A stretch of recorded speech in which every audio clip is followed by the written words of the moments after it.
السلام علیکم ناظرین گرامی۔ پروفیسر صاحب انتہائی اہم موضوع پر لیکچر دے رہے تھے۔ جیسے ہی اس نے تخت سیاہ پر کچھ لکھنے کے لیے رخ پلٹا، کسی طالب علم نے سیٹی ماری۔ پروفیسر صاحب نے مڑ کر پوچھا، کس نے سیٹی ماری ہے؟ تو کوئی بھی جواب دینے پر آمادہ نہ ہوا۔ آپ نے قلم بند کر کے جیب میں رکھا اور رجسٹر اٹھا کر چلتے ہوئے کہا، میرا لیکچر اپنے اختتام کو پہنچا اور بس آج کے لیے اتنا ہی کافی ہے۔ پھر انہوں نے تھوڑا سا توقف کیا، رجسٹر واپس رکھتے ہوئے کہا، چلو میں آپ کو ایک قصہ سناتا ہوں تاکہ پیریڈ کا وقت بھی پورا ہو جائے گا۔ کہنے لگے، رات میں سونے کی بڑی کوشش کی مگر نیند کوسوں دور تھی۔ سوچا جا کر کار میں پیٹرول ڈالو آتا ہوں تاکہ اس وقت پیدا ہوئی کچھ یکسانیت ختم ہو۔ سونے کا موڈ اور میں صبح سویرے پیٹرول ڈلوانے کی اس زحمت سے بچ جاؤں۔ پھر میں نے پیٹرول ڈلوا کر اسی علاقے میں ہی وقت گزاری کے لیے ادھر ادھر ڈرائیو شروع کر دی۔ کافی مٹردش کے بعد گھر واپسی کے لیے کار موڑی تو میری نظر سڑک کے کنارے کھڑی ایک لڑکی پر پڑی۔ نوجوان اور خوبصورت تو تھی مگر ساتھ میں بنی سوری ہوئی بھی لگ رہا تھا، کسی پارٹی سے واپس آ رہے ہیں۔ میں نے کار ساتھ جا کر رکی اور پوچھا، کیا میں آپ کو آپ کے گھر چھوڑ دوں؟ کہنے لگی، اگر آپ ایسا کر دے تو بہت مہربانی ہوگی، مجھے رات کے اس پہرہ سواری نہیں مل پا رہی۔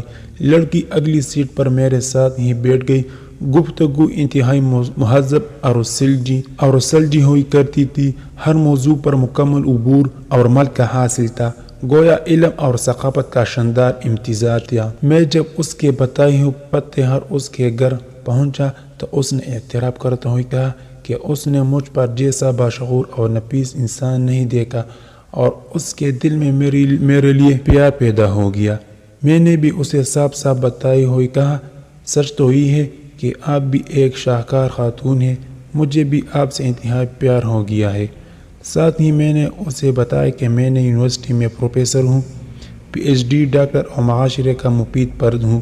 لڑکی نے میرا ٹیلی فون نمبر مانگا، میں نے اسے دیا۔ میری یونیورسٹی کا سن کر اس نے خوش ہوتے ہوئے کہا، میرے آپ سے ایک گزارش ہے۔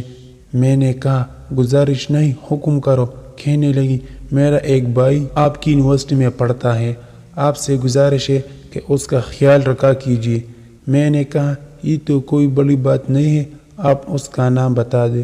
کہنے لگی، میں اس کا نام نہیں بتاتی لیکن آپ کو ایک نشانی بتاتی ہوں، آپ اسے فوراً ہی پہچان جائیں گے۔ میں نے کہا، کیا ہے وہ خاص نشانی جس سے میں اسے پہچان لوں گا؟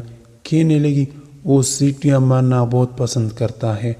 پروفیسر کا اتنا کہنا تھا کہ کلاس کے ہر طالب علم کی نظر غیر ارادی طور پر اس لڑکے کی طرف اڑ گئی جس نے سیٹی ماری تھی۔ پروفیسر صاحب نے اس لڑکے کو مخاطب ہوئی کہا، اٹھ آوے جاہل آدمی، تو کیا سمجھتا ہے میں نے یہ پی ایچ ڈی کی ڈگری گھاس چورا کر لی ہے کیا؟ تو وہ لڑکا بہت شرم محسوس کرتا ہوا کلاس سے باہر نکل گیا۔